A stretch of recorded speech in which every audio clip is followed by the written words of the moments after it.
Hello viewers, Assalamu alaikum. This is Vet Dr. Sagir bin Ahmed from Dr. Sagir's Pet Clinic. পোষা প্রাণীর চিকিৎসা related ভ্লগের ধারাবাহিকতা আমি প্রায় ভ্লগ করি। সেই ভ্লগের ধারাবাহিকতায় আজকে পোষা যে পাখি আছে, কেজ বার্ড যাদেরকে বলে, এদের উইন্টার কেয়ার। আপনারা জানেন 2-3 যাবৎ কুয়াশা পড়ছে, শীত বেড়ে গেছে। এই সময়টায় পোষা প্রাণীর কে ম্যানেজ করাটা অনেক টাফ ব্যাপার। ঠান্ডা লেগে যায়, সর্দি হয়, বাকি মারা যাওয়ার কেসও বেশি হয়। তো এই সময়টায় যেটা করতে হবে, পাখি খাঁচা আপনারা যে ব্যবহার করছেন সেখানে বাল্ব দিতে পারেন।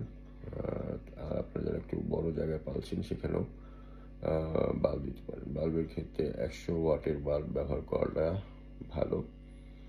আর বাল্ব ব্যবহার করার সময় অবশ্যই খেয়াল রাখতে হবে যেন পাখি এমন জায়গায় লাগাতে হবে যেন পাখি ওখানে পুড়ে না যায় বা পাখির কোনো ক্ষতি না হয় সেভাবে। এটা হলো, যেহেতু এটা সিচুয়েশনাল বেস, কে কোথায় কীভাবে খাঁচা রাখছে, কীভাবে পালছে সেটার অনুযায়ী বাল্ব সেটটা ওইভাবে করবেন। একটু আইকিউ খাটাতে হবে, নাম্বার 1। আর দ্বিতীয় হলো খাবারের পানির পাত্র এবং খাবার পাত্রটা বাল্বের কাছাকাছি রাখলে ভালো হবে। আর অনেক শীত যখন পড়ে, শীতের বাতাস বয়, তো আপনারা কে কোথায় রাখছেন সেই অনুযায়ী অনেক সময় ঢেকে দেওয়ার প্রয়োজন হয়। ঢেকে দিলে পুরা খাঁচা ঢেকে যাওয়া যাবে না, এক সাইড খোলা রাখতে হবে, ভেন্টিলেশনটা যেন সুন্দরভাবে হয়। না হলে যেটা হবে, পাখির হাগুমুতু থেকে অ্যামোনিয়া সিক্রেট হয়।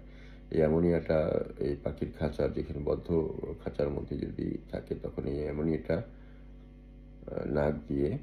পাখির নাক দিয়ে ফুসফুসে যাবে এবং ফুসফুসের ভিলাইগুলোকে নষ্ট করে দিবে। নষ্ট করে দিলে ভিলাইগুলোতে ক্ষতিগ্রস্ত হবে। এছাড়া এই পাখির খাঁচাতে মাইকোপ্লাজমা নামে একটা জীবাণু থাকে। এই জীবাণুটির কাজ হলো ফুসফুসের যে ভিলাইগুলো আছে, মানে সুঙ্গার মতো বা লম্বা লম্বা ইয়ের মতো, খুব মাইক্রোস্কোপ, এগুলো মাইক্রোস্কোপ ছাড়া দেখা যায় না, এইগুলোকে নষ্ট করে দেয়, ক্ষত সৃষ্টি করে। তখন secondary bacteria infection, viral infection হয়ে ক্রনিক রেসপিরেটরি ডিজিজ হয়ে যায়। তো এগুলো সবই চিকিৎসা আছে। তো এই ধরনের কেসে যদি সেই ক্ষেত্রে পাখির খাঁচা থেকে বা অনেক পাখি থাকলে কিন্তু একটা স্পেশাল শব্দ আসে, পাখি ঝিমায়, ড্রাউজি হয়ে যায় এবং শ্বাস প্রশ্বাসে কষ্ট হয়। তো এইভাবে অনেক সময় পাখি মারা যায়। তো সেই ক্ষেত্রে আপনারা এই ধরনের সমস্যায় ভুগলে আমাদের নিচে দেওয়া নাম্বারে যোগাযোগ করতে পারেন। পাখির যে কোনো ধরনের উইন্টার কেয়ার কনসালটেন্সি চলছে আমাদের এখানে। আমাদের সকাল 8টা থেকে রাত 8টা পর্যন্ত খোলা থাকে। এই সময়ের মধ্যে আপনারা আমাদের সাথে যোগাযোগ করে যে কোনো সময় নিয়ে আসতে পারেন। আর হলো পাখির ক্ষেত্রে খাবারের যে বিষয়টা, এই সময়টাতে সিড মিক্সগুলো পরিষ্কার পরিচ্ছন্ন, অনেক সময় এই সময় মোল্ড জন্মে যায় খাবারের মধ্যে। যদি পুরনো খাবার হয় সেক্ষেত্রে ফাঙ্গাস কারণে মোল্ড টক্সিসিটি হতে পারে। তো সেই কারণে খাবারগুলো অবশ্যই আপনারা পরিষ্কার পরিচ্ছন্ন খাবার এবং ভালো সোর্স থেকে খাবারগুলো। আর পানিটা চেঞ্জ করে দেওয়ার একটা বিষয় থাকে। পানিটা অনেক সময় একটু যদি কুসুম গরম করে দিতে পারেন, অনেক সময় ওরা পাখির পানির ওয়াটার ইনটেকটা ভালো হবে। আর পানিটা যতবার চেঞ্জ করা যায় ততটা ভালো। শীতের মধ্যে ওরা এমনিতেই পানি কম খায়, কিন্তু ওই পানিটা বারবার চেঞ্জ করলে তখন ফ্রেশ পানি পেলে ওয়াটার ইনটেকটা ভালো হবে। আর যে কোনো ধরনের উইন্টার রিলেটেড যেসব রোগ হয়ে যায় পাখির, এর মধ্যে ঠান্ডাটাই বেশি।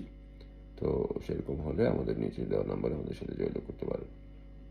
তো ধন্যবাদ পাখি পালক, আপনারা যারা পাখি পালছেন তাদেরকে, এবং আপনারা ভালো থাকুন, আপনার পাখিও যেন ভালো থাকে। আসসালামু আলাইকুম।